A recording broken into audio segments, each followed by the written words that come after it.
Hello everyone, welcome back to my channel MBS sums. आज हम motivation theory के next part को continue करने वाले हैं। पिछले वीडियो में हमने मैस्लो और हार्विक्स थ्योरी के समझा था और हम बात करेंगे एक बहुत इंटरेस्टिंग कॉन्सेप्ट के बारे में, एमसी ग्रुप थ्योरी एक्स और थ्योरी वाई। क्या एम्प्लॉय सच में काम से बचना चाहते हैं या फिर नेचुरली रिस्पॉन्सिबल और मोटिवेट होते हैं? इसी सवाल का जवाब देती है एमसी ग्रुप की ये थ्योरी। तो चलिए इस कॉन्सेप्ट को सिंपल और इजी लैंग्वेज में समझते हैं। अब बात करते हैं एमसी ग्रुप थ्योरी एक्स और थ्योरी वाई की। एमसी ग्रुप ने बताया कि वर्क प्लेस में एम्प्लॉय को लेकर मैनेजमेंट को दो अलग अलग व्यू होते हैं, यानी एम्प्लॉय के बिहेवियर को समझने के लिए दो ऑप्शन अप्रोच की जाती है, थ्योरी एक्स और थ्योरी वाई। सबसे पहले समझते हैं थ्योरी एक्स। थ्योरी एक्स के अकॉर्डिंग एम्प्लॉय नेचुरली काम से बचना चाहते हैं, उन्हें काम पसंद नहीं होता और वो रिस्पॉन्सिबिलिटी लेने से बचते हैं, इसलिए उन्हें कंट्रोल करना पड़ता है, क्लोज सुपरवाइज देनी पड़ती है और उन्हें मोटिवेट करने के लिए रिवॉर्ड और पनिशमेंट का यूज़ किया जाता है।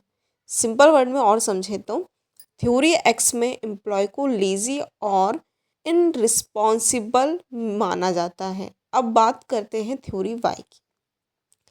थ्योरी वाई इसका बिल्कुल अपोजिट होता है। इसका अकॉर्डिंग एम्प्लॉय सेल्फ मोटिवेट होता है, उन्हें काम करना पसंद होता है और वो रिस्पॉन्सिबिलिटी लेने के लिए रेडी रहते हैं। एम्प्लॉय क्रिएटिविटी होता है और अगर उन्हें राइट इन्वायरमेंट मिले तो वो ऑर्गेनाइजेशन के गोल को अचीव करने में कंट्रीब्यूशन देता है। इसमें मैनेजमेंट पार्टिसिपेट स्टाइल फॉलो करता है, जहां एम्प्लॉय को इन्वॉल्व किया जाता है डिसीजन मेकिंग में।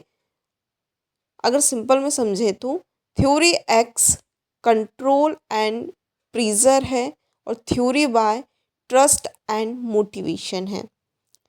एमसी ग्रुप के अकॉर्डिंग मॉडर्न ऑर्गेनाइजेशन में थ्योरी वाई अप्रोच ज़्यादा इफेक्टिव मानी जाती है। समझते हैं थ्योरी एक्स और थ्योरी वाई के बीच में डिफरेंस, इससे और क्लियर होगा। सबसे पहले डिफरेंट है एम्प्लॉय नेचर। थ्योरी एक्स के अकॉर्डिंग एम्प्लॉय लेज़ी होते हैं, काम से बचना चाहते हैं, और थ्योरी वाई का अकॉर्डिंग एम्प्लॉय नेचुरली रिस्पॉन्सिबल होते हैं और काम करना पसंद करते हैं।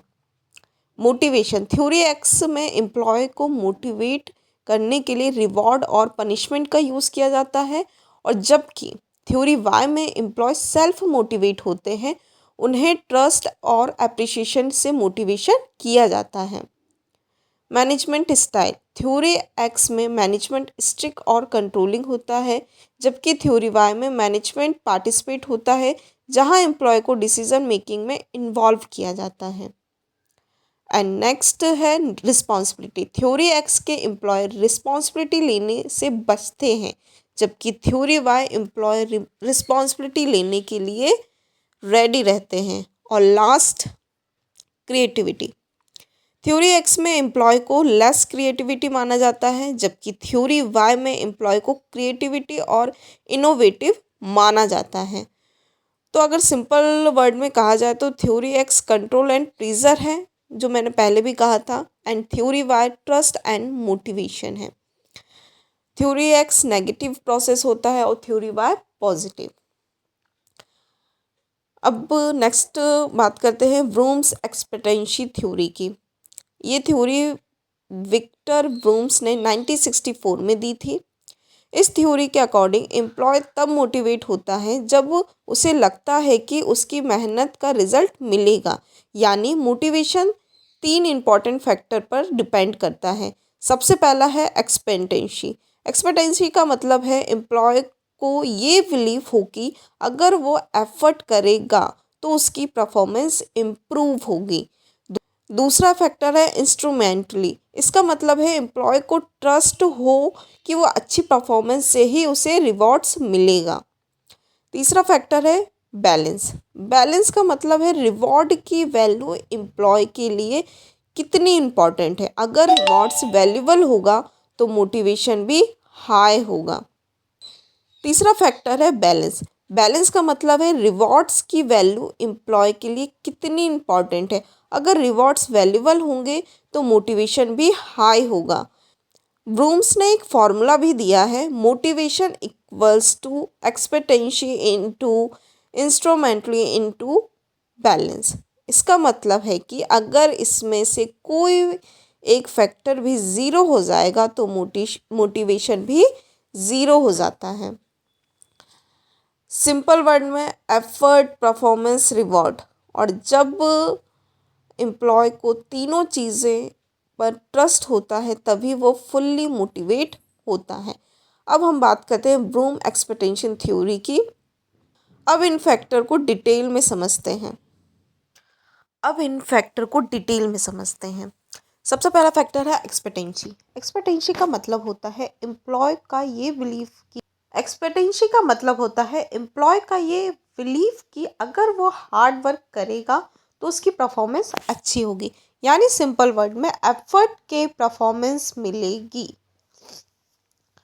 एग्जाम्पल के लिए, अगर एक एम्प्लॉय को लगता है कि अगर वो प्रोजेक्ट पर मेहनत करेगा तो वो उस प्रोजेक्ट को सक्सेसफुली कंप्लीट कर लेगा, तब उसकी एक्सपेक्टेंसी स्ट्रांग होती है। अब बात करते हैं सेकंड फैक्टर की।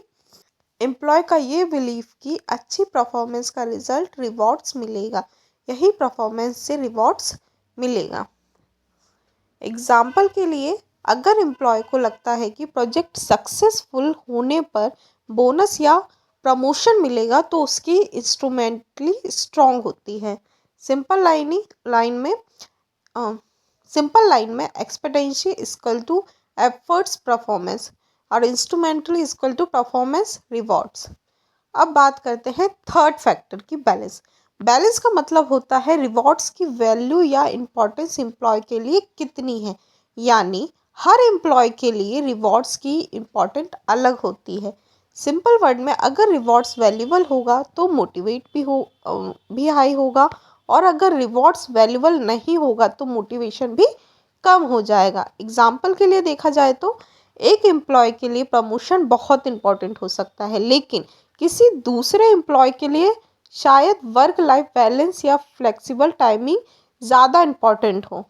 इसलिए हर एम्प्लॉय अलग अलग चीज़ों से मोटिवेट होता है, तो एचआर को ये समझना ज़रूरी होता है कि कौन सा रिवॉर्ड किस एम्प्लॉय के लिए वैल्यूबल है।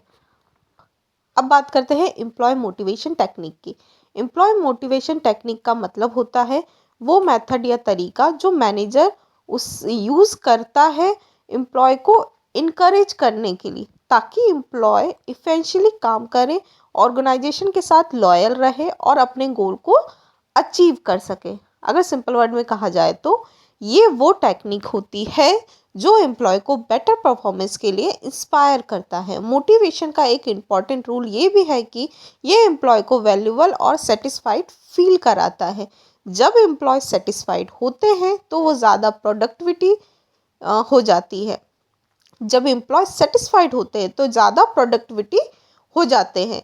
इसलिए हर ऑर्गेनाइजेशन के लिए एम्प्लॉय मोटिवेशन बहुत ज़रूरी होता है। सबसे पहला टाइप है फाइनेंशियल मोटिवेशन। फाइनेंशियल मोटिवेशन का मतलब है एम्प्लॉय को पैसे या मॉनिटरी बेनिफिट देकर मोटिवेट करना। एग्जाम्पल में बोला जाए तो सैलरी हो, बोनस हो, इंसेंटिव, प्रॉफिट शेयरिंग, कमीशन। अगर किसी एम्प्लॉय को टारगेट अचीव करने पर बोनस मिलता है तो वो उससे ज़्यादा मेहनत करेगा। Money acts as a powerful short term motivator. And the second point, non financial motivation. जब एम्प्लॉय को बिना पैसों के मोटिवेट किया जाता है, जैसे रिस्पेक्ट हो, रिकॉग्नाइजेशन और growth, use non financial motivate कहते हैं उसे। एग्जाम्पल्स में देखते हैं क्या क्या होता है इसे मोटिवेट के लिए। Appreciation, promotion, job security, recognition, good working environment. अगर बॉस एम्प्लॉय को सबके सामने बेस्ट परफॉर्मेंस बोलता है या बेस्ट परफॉर्मर बोलता है तो उसका कॉन्फिडेंस और मोटिवेशन दोनों बढ़ जाता है। Respect and recognition sometime work more than money. The third point, modern HR practice. आज के टाइम में कंपनी सिर्फ सैलरी या मोटिवेशन नहीं करती है, वो मॉडर्न एचआर प्रैक्टिस को यूज़ करती है। Work from home, flexible working hours, employee engagement activities, training and development, wellness program हो, परफॉर्मेंस फीडबैक सिस्टम हो। गूगल जैसी कंपनियां एम्प्लॉय को फ्लेक्सिबल टाइमिंग और क्रिएटिविटी इन्वायरमेंट देती है जिससे प्रोडक्टिविटी इंक्रीज्ड होती है। Modern HR focus on employee happiness and work life balance. तो आज हमने सीखा financial motivation equal to money B, non financial motivation equal to respect and recognisation, और modern HR practice equal to smart and employ friendly techniques. What is employee engagement? Employee engagement means how emotionally concept committed and an employee towards their work on the organization. Simple word में समझते हैं तो employ engagement का मतलब है कि employ अपने काम और कंपनी के साथ कितना इमोशनली अटैच्ड है। इंगेज्ड एम्प्लॉय सिर्फ सैलरी के लिए काम नहीं करता है बल्कि अपने काम को सीरियसली लेता है, ऑर्गेनाइजेशन के गोल को अपना गोल समझकर करता है और हमेशा बेटर परफॉर्मेंस देने की कोशिश करता है।